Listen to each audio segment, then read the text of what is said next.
Okay, so first up, something I want to address. Well, a couple things I forgot to mention last week, and just some things that have been on my thoughts lately about Yu-Gi-Oh! In general. First up, with the whole Speed World Neo and that there's no more speed counters. Whatever.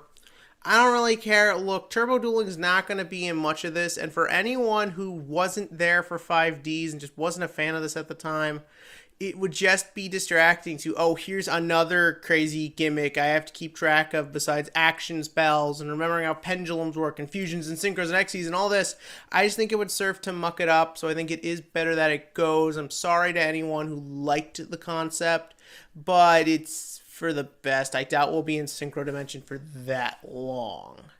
And thing two, I like the idea that people watch the crime chases as entertainment, watching those turbo duels. It's really clever as it sort of shows the state the Synchro Dimension is in. Also, it's very realistic. How many times does any court case in this country alone get turned into a media drama that people watch for sick entertainment? That is what would happen in sort of this kind of fascist society that we see in 5Ds. So I thought that made sense, and it did a nice job of world building and bringing the whole thing together. And thing three, anyone who thinks Galaxy Storm is going to replace Mystical Space Typhoon as the go-to blow-up spell and trap card, you're all fucking insane. Now, on to the episode. First up, what I really liked about this episode above all else, what Yugioh did for once. Well, I mean, I've liked stuff Yugioh's done before, and this was another great use of that character, because as we saw at the end of the last episode, he doesn't think like Yugioh. Basically, when he got to the Synchro Dimension and he didn't know what to do when he was against the wall and the other two had to take charges, he just looked confused. That had its full payout this episode because Yugioh realized what he has to do and the only thing he can do, and that's use his Entomate dueling. And yeah, you could make the argument that's a little stupid as he was doing all his catchphrases in front of cops who wanted to arrest him.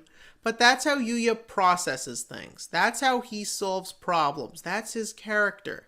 He puts up the front to hide his insecurities, and he proceeds to do what he can to find out the best way to do what's right. And that was great seeing in this episode, and I liked the way he bounced off Rhaera.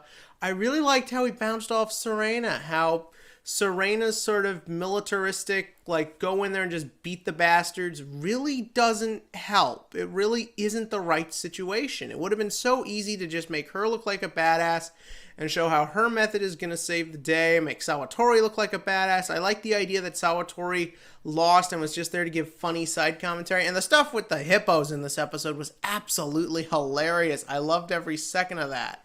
But it sort of shows and reminds you, and I love the way it was reflected in the animation, the angles the characters were shown at, and the age of the police, that these are kids and they're really not going to do the perfect thing. And it was nice to show that there is no one right answer here, that they need to figure out how to fight security, and it is different from what they've encountered before. That's really clever, and that takes a lot to show. And the fact that Yu-Gi-Oh! Went right into it with a new level 7 synchro that might have some good play capability is actually very smart and very well done. Plus, it gave a Crow a cool entrance to come in and show that we're going to get more Blackwing support, because that deck hasn't gotten enough over the years. But I thought all that worked. And the other thing I really liked was even Yugioh's method failed.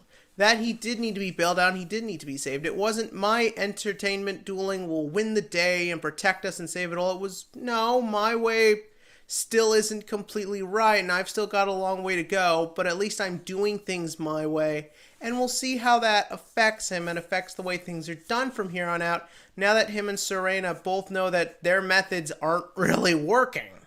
But that was all cool, and we'll see what happens next episode. I don't know if it will be addressed, as it looks like a lot happens next week, but we'll take things as they come. But what did you think? In the comments section below, give me your thoughts on this episode, anything you thought interesting happened in the TCG, and as always, click to like and click to subscribe, because I don't know what else to say. Good night.